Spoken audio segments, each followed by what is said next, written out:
Hello there, welcome back. Stories to Live By with Miss Wagner. And I've got an excellent story for you today. It is the story of Bernie Marcus.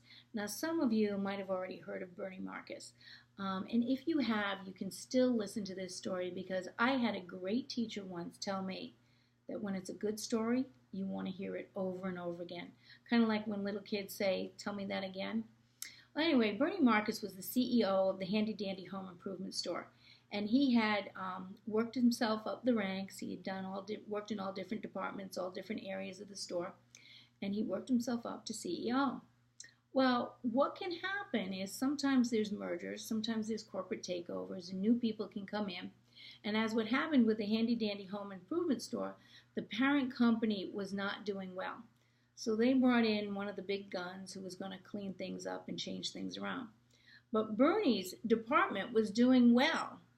But you know how it is in the corporate world. Sometimes it doesn't depend on your job performance, your work performance. You can go to every meeting on time. You can show up early and leave late. And if somebody doesn't like you, they can get you fired. And that's exactly what happened to Bernie Marcus.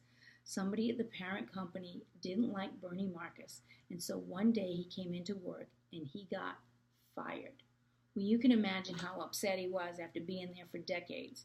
And I always say that when people fire people, they don't really know what they're doing because it's a very traumatizing event.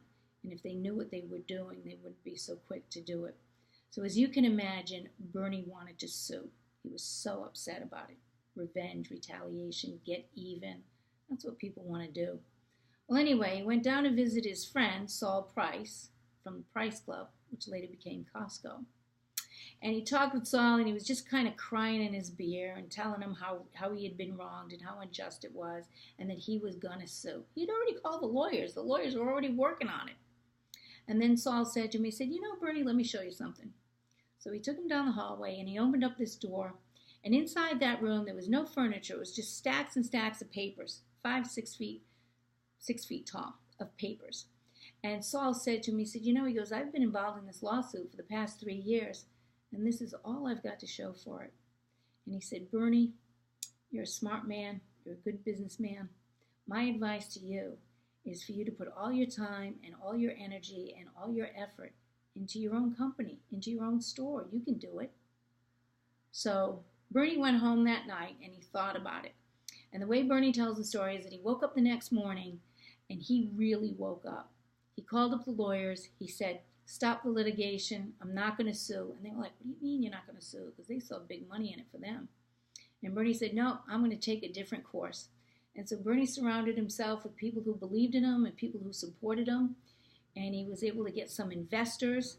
And he opened up his own hardware store.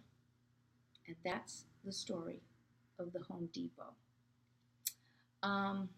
Interesting to note, anybody know what happened to the Handy Dandy Home Improvement Store? It went out of business. So the next time you get fired, in a way I hope you don't, but in another way I hope you do, because it can be the biggest career boost you'll ever get. Just drive by the Home Depot store and say, "You know what? If Bernie can do it, I can do it." And that's a story to live by. I'll see you again next time with another great one.